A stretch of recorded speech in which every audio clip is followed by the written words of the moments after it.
Welcome to Big Blend Radio's Toast to the Arts Show, where we celebrate books, music, visual, and the performing arts. Welcome, everyone. Today we've got Matt Kosbeck on the show. You know, he's an author of several books, historical fiction, thrillers, mysteries, and he's got a brand new book out that you can get. It is called The Not So Merry Adventures of Max Creed, who is quite a character. It is book one of one. Is it book one of one? Book one of the modern day Chronicles of Max Creed. So is this the beginning of a series? Yeah, it's one of one so far, but there will be more. I have a So, three-book okay. contract for it as of now, so there should be at least three, but probably more. Good, because he's quite a character. You really are like so good at writing characters. I mean, that, and you get us connected with them so quickly. So give everyone an overview of Max because he's been through a lot in his life even though he's still quite young. He's young to me. Yeah. So the backstory of Max Creed is he's had a tough life. Mm, He was a private investigator in Maine who had found evidence to bring to trial a billionaire um, who then got off of the trial because of technicalities, because of their clout, because of his team of lawyers, basically because the ultra wealthy do not face the same justice system as the rest of really? us do in the United States of America. Really? so, uh, Yeah. so this billionaire then hires an assassin to kill Max Creed's wife on their Mm, wedding day, it which sucks. happens. And Max Creed is bent upon vengeance, which he does pursue and act out upon. And then he disappears into a whiskey bottle where he reappears, found by a sort of large martial arts expert named John Little, um, who pulls him out of his alcoholic doldrums, and the two of them devise a plan to basically be modern day Robin Hoods, where they fight for the poor against the ultra wealthy that have wronged them. So that's the Wow. backstory of Max Creed that we find out pretty quickly in the opening pages, and then we're going to move forward from there. Yeah. In the characters, I mean, you connect with him and he's got a dog. You've got dogs. Yeah, you got to put a dog in there, right? You know, Yep. Yep. and the No, names. I just finished writing the first draft of a brand new series this morning, which is Wow. going to be, is tentatively titled Bob Chicago Investigates. And he has a mutt in it that plays a very large role in this one, whose name is Danger. Oh, no, he's an aggressive dog, danger. But dogs are cool to put in because people connect with them. You know what I mean? And it tells somebody of the character, doesn't it? I mean, even when you're Yep. looking at Max Creed as what he's done in life, and you think about, special agents have worked with dogs for years, right? That it tells you something about the person, when Yep. people have dogs that are Absolutely. connected. Yeah. And that's what's in here. But Soder, his Labrador, does not have that big of a presence throughout the book because it's more of an international jet setting thing, going places that Mm. would not be the best place for dogs to go anyway. So Oh. he he returns to his island, connected to the Carolina coast, and that's his place of solace where he goes and walks the beach with his dog before Mm. going off to fight the ultra wealthy. And that's such a cool thing because I think a lot of us want someone to do that, is to go after that because we're seeing it in so many levels, and in so many ways of how people are getting away with things. And you just go, if that was us, that wouldn't happen. You know what I mean? We'd be in jail if I did what some of these people do. Right, I'm absolutely. trying to be politically correct. I'm not doing very Well, well, am I? I'll veer a little further down the path and say that I think half of us wish we had somebody to fight the Mm. ultra wealthy with. And the other half of us wish that we were the ultra wealthy and we could get away with anything we wanted. We want it all, you know. Well, yeah, because it's so, and they can hire anybody at any time. When we look at oligarchy right now, I mean, they can just do anything. They can bribe, they can, bribing is just like a normal part of business. It's petty cash for them. And so they can get away with that. They can hire assassins, they can hire whoever they want to take care of business. Yeah, So, just a team of lawyers that will go in and muck up the process and slow it down. And, anybody with less of a bankroll than them will mm, eventually run out of money and get trampled underneath. And that's kind of what the kickoff to this story is going to mm, be, is yeah. a billionaire who is just kind of abusive to people that they hire to do work for them and then Mm. end up not paying them. And it's going to get a lot more complicated than that, but that is the beginning of it. Well, now let's talk about Scarlett, because you got So, John Little, who's big, but Mr. Little. yeah, John Little, who was a very large man, trains uh, Max Creed both mentally and physically in the art of hand-to-hand combat. And Mm, when they're done, they decide to move on. And John Little knows of a assassin who is trying to get out of the game in Brazil. And this woman, Scarlett, has disappeared into the outbacks of Brazil to live alone. And they mm, go find her to basically engage her into the gang to get redemption for all of them, really, is part of mm, what they're looking at, is redemption in life because they all have scarred and not so great pasts that they're trying to make amends for. And Scarlett is no exception to that. She was an assassin, pistolero for a Brazilian gang and down in the mm. land of uh, church and cocaine. And so Scarlett is also a weapons expert. So she is going to be really the muscle of Oh, this not so merry band of mm. Max Creeds. Wow. So this is like creating a new gang that's going out, right, for the good, but also to kind of, you know, solve their souls, you know what I mean? Yeah, Work that yeah. out, work it out. And it's cool that you have a woman in there as an assassin because, women are really good criminals. Did you do research on women criminals? Because there's some real badass women that, that ran like just amazing drug rings. Like if they were running that as a legal company, they would make bank. When they were making bank as, some of there was a cocaine woman out of Colombia that just ran. I think it was Colombia that, and then she was based out of Miami, I think, and she just had all the drug lords ended up bowing to her, and she was the main madam. And I thought that was Yeah. pretty cool. I know it's not cool because this is, Right. but people never, like Women's History Month, nobody ever wants to talk about the women who were villains, but they organized it. They were the organizers. And now you got assassins, and that happens. Women do kill.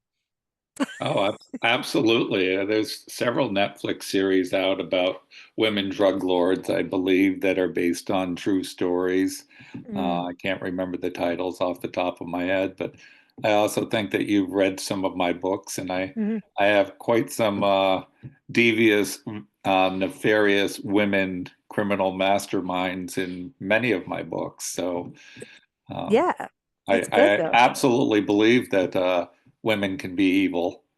Yeah, we are. And I mean, and then when there are times where it's not a clean killing either. It can be pretty vicious. If it's revenge, it can get pretty gross, you know? It Yeah, can absolutely. it can be, not, here's not a clean shot. We're going to mutilate you first and then bury you in a weird, way. So Nope, we like the women in there now. Scads. Now you see now, this is like a whole. This has got to be a long series because this is too much fun. Talk about scads. Like I'm looking at all your characters here. This is like, Uh, yeah. one of the things with the entire band that Max Creed uh, feels is necessary is they are all orphans, so that when the ultra wealthy are to come after them, they don't have family to speak of that they can be used against them. And Ooh. Scats Miller is no exception to that, as he grew up a wealthy kid out in the Hamptons of Long Island until he came home from college one day and discovered his parents murdered and realized at that point that they were fronting a Mexican drug cartel, and they were the connection in the Northeast, if you will, for this Mexican drug cartel. And nobody's quite sure. They think that probably they were skimming or doing some such thing, and that's why the cartel had them killed. But this sends Scads into his own particular tailspin.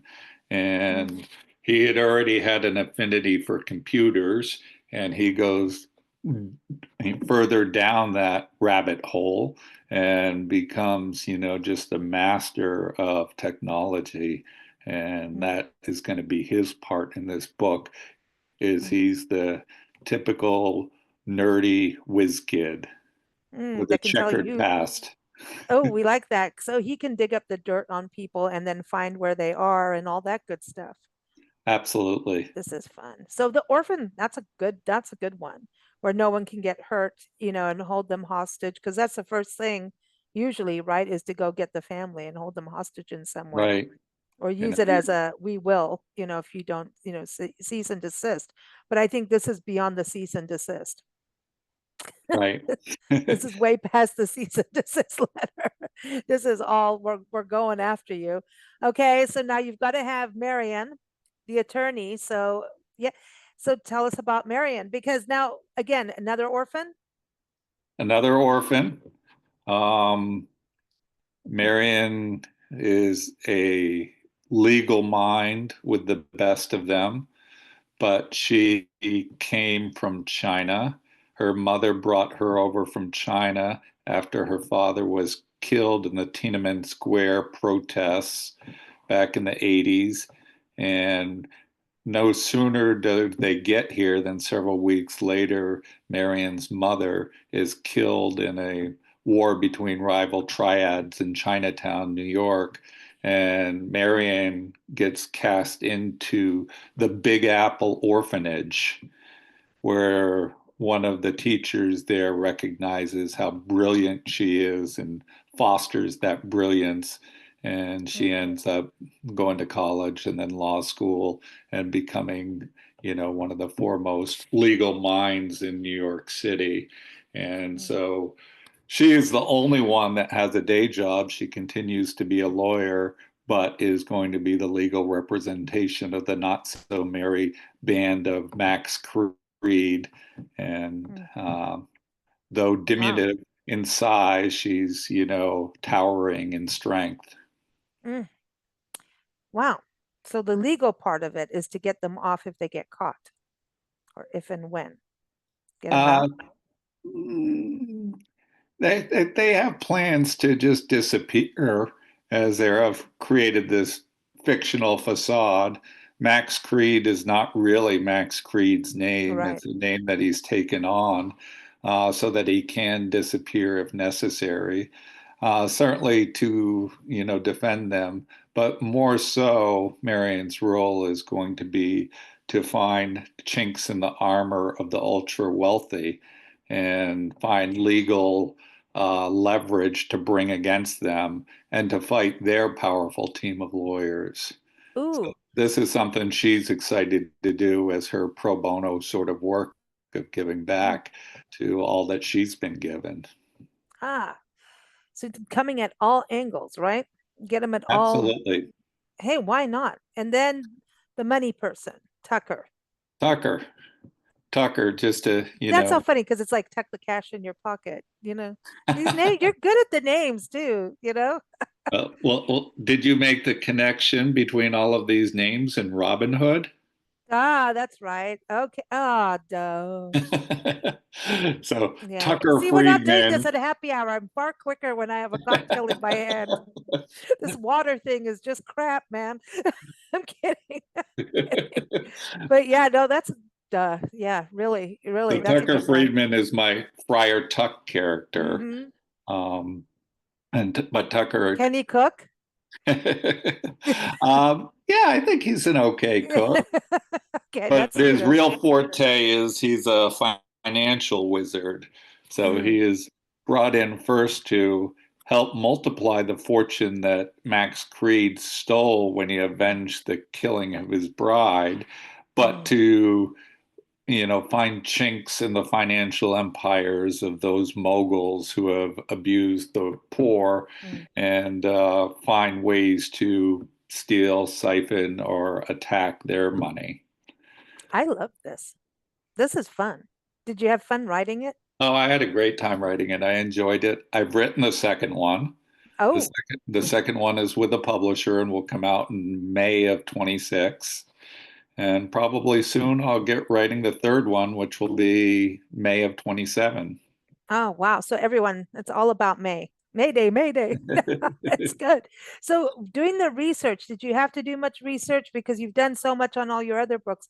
Were you able to use, your work of the past to be able to fuel this and get things straight? Like if you're talking about finance and law and assassins and Right, absolutely. I had to really dig into all of these different characters and, you know, what would Scads Miller do to use technology to attack a Mm, billionaire? What mm, legal means might Marion, the lawyer, come to? So there's a lot of research that went into all of these mm, specific expertises of the mm. different characters.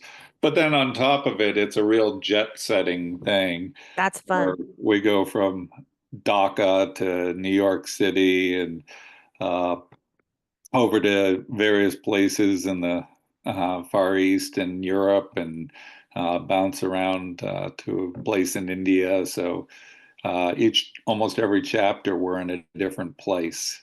So, Wow.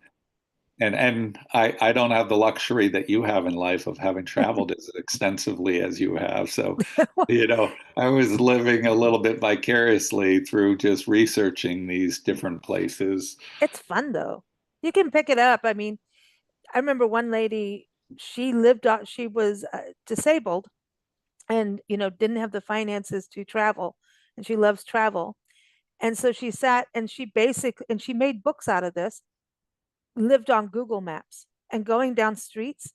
And so she felt like if she wanted to go to India for a day, she went on Google Maps and clicked and saw what the street was like so she could kind of feel like she's there, which is pretty cool, you Yeah, know? and I do that sort of thing to a Yeah. certain extent because, it's not just seeing the outline of the country, but in Google Maps, you can go right to the street level and see what the buildings are. So when I write about a place in, Mm, some far-reaching locale, mm. I'll often have gone street view of Google Maps to be able to Wow. explain and create what is being seen and what is there in that place.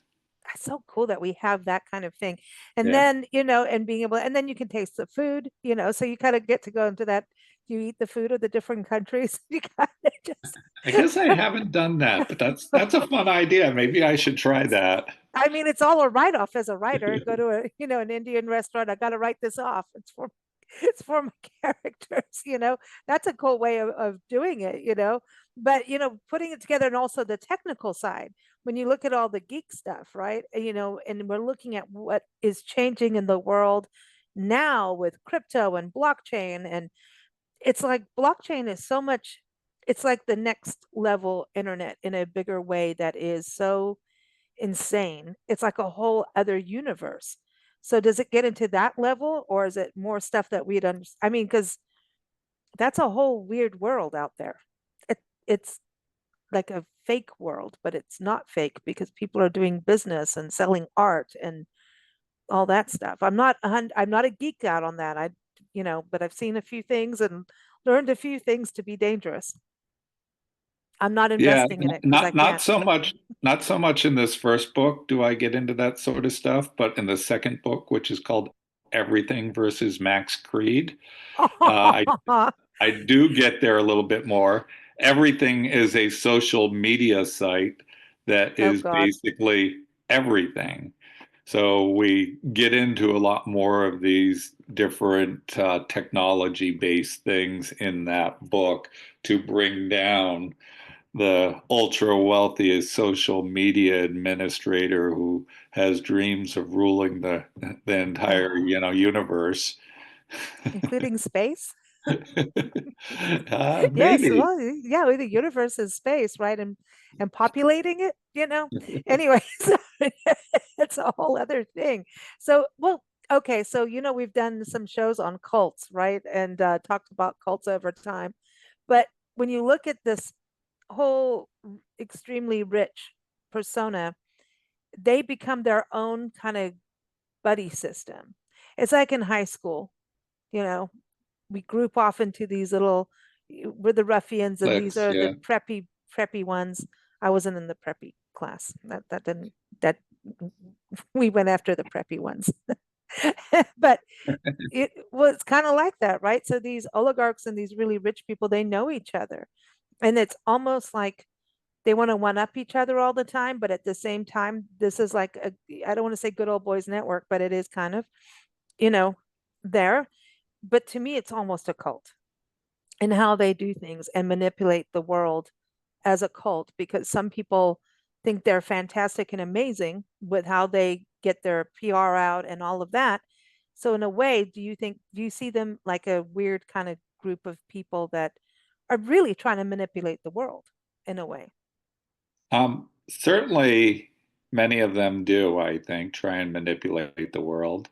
First of Mhm. all, I think that, when you're that fabulously wealthy, you tend to travel in the same circles. And Not yachts. everybody can jet off to Monaco to go gambling for the weekend, like Rupert Hastings in the book and Max Creed, who was able to go with him. So it sort of limits the people that you can Yeah. interact with unless you bring them along yourself in your private jet. But so I think the ultra wealthy tend to travel in the same circles, and I think probably like most people that there's some good and there's some bad, and I tend to think that having that much money is going to corrupt you, and that's one of the things that Max Creed must fight against, because Yeah. it's easy to say I would be a good person and I wouldn't do that and I wouldn't do this if you weren't able to. But if you realized that you had the money to be able to do this and do that and do whatever you wanted and have no repercussions, would we all truly be the good person that we think we are? And Wow. So we so, have to have morality here. We always need that where does the integrity stick go? The integrity stick is right, not allowed to bend, right? right. But good people It end should up doing, not, and we think that it won't. But if we're given that ability to basically be gods on earth and do whatever we want with no repercussion, would we hold our integrity?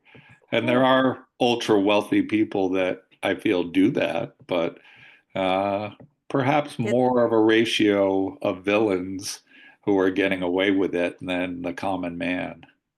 well, I know people who run in politics that really wanted to do the right thing. Harvey Milk is one of the greatest examples of someone going in, really wanting to do something good for his city, in San Francisco way back when. I didn't know him, but it he really wanted to do the right thing. And then he got to this point, and everything was, you can't do the right thing without some kind of, Compromise. yeah. Another friend, a real friend, did the same thing and left politics over it. And it sucks because he's just like, he's an amazing human being that, is in the legal field that helps kids that get in trouble. and helps them get out of those circumstances. He would be good. He should be part of the gang. He would like Max Creed because he's a pilot. He's a motor racer, a car race. Yeah, he races cars. He does all that kind of stuff, like very high thrill, but at the same time does incredibly good work. And then when he went into politics, it was just for his city. And then the more you get in there, the more he was like, it is completely, forget it, it's corrupt. Well, So send you me his can't do the email good. and I'll send him off an application for the Not So Merry Band. He's cool. He's a cool guy. You'd like him. You'd like him.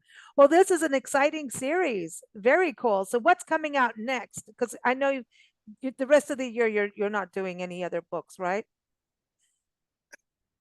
I, Um, I'm sorry, I had to be sarcastic. It's a thing I earned from Nancy.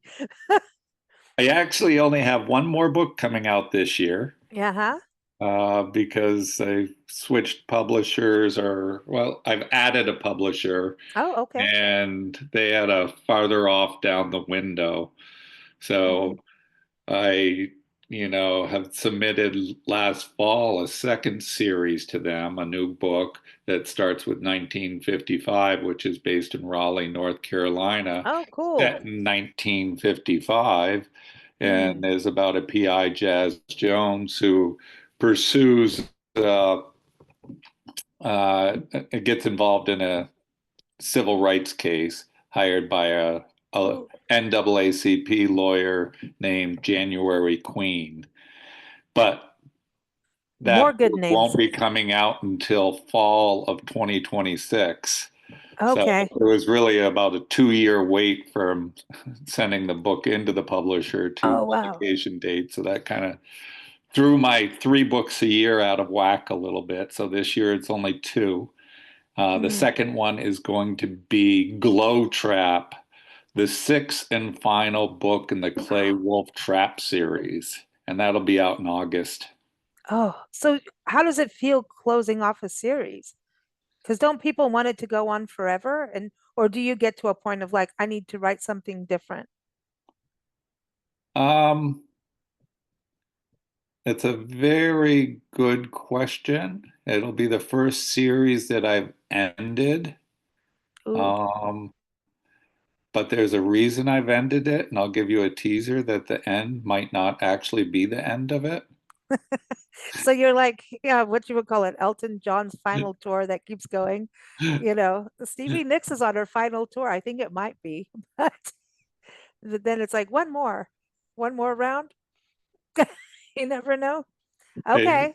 hey, All right. Clay Wolf might reinvent himself as somebody new. Oh, okay. Okay. We like that.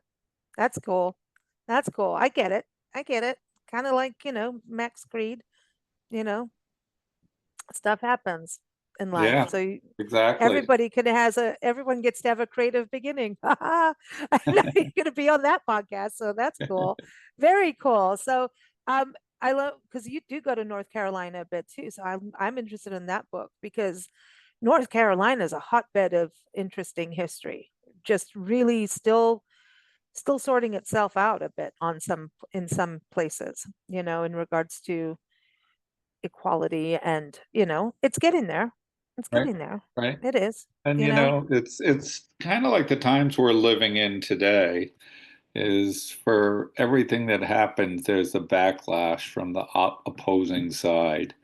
Mm, So 1955, we've just had the Brown versus the Board of Education, and desegregation is coming and being instilled, and there's a huge backlash against that, which creates chaos and turmoil mm, in 1955 Raleigh, and mm, that's really the backdrop of where we begin that book. mm. Looking forward to that. Well, everyone go to mattcost.net and go get the books and many other books. Um, you better start on the Clay Wolf ones now, just saying, get ready Yeah. for that. But before you go, I wanted to ask you about your Matt Cost talks.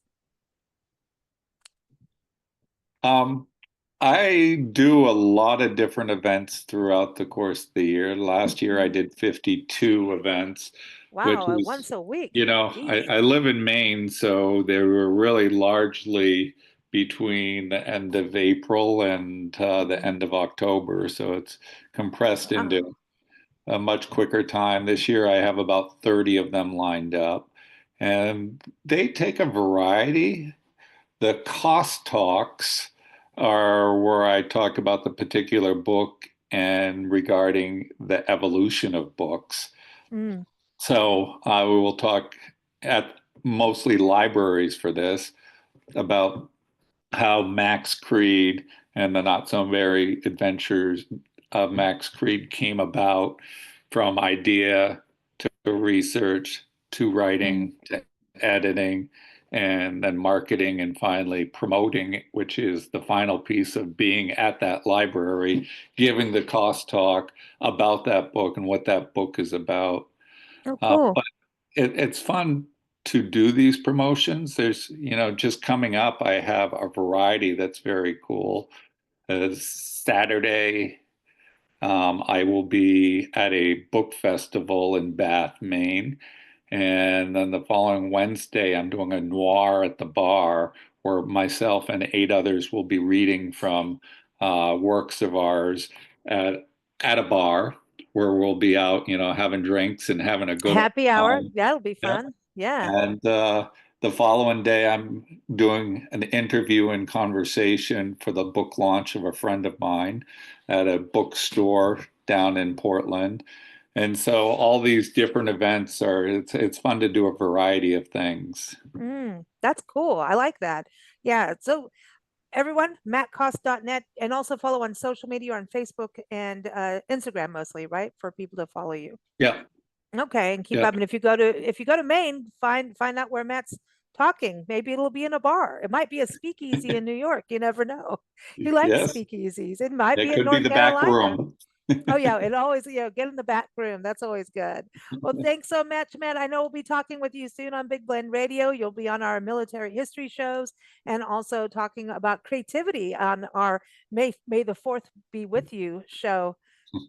See, on May 4th, you can hear Matt talk about creative. We're talking about creative beginnings because it is Creative Beginnings Month. And, when you talk about creativity, man, you can't even think about anything without it being part of creativity.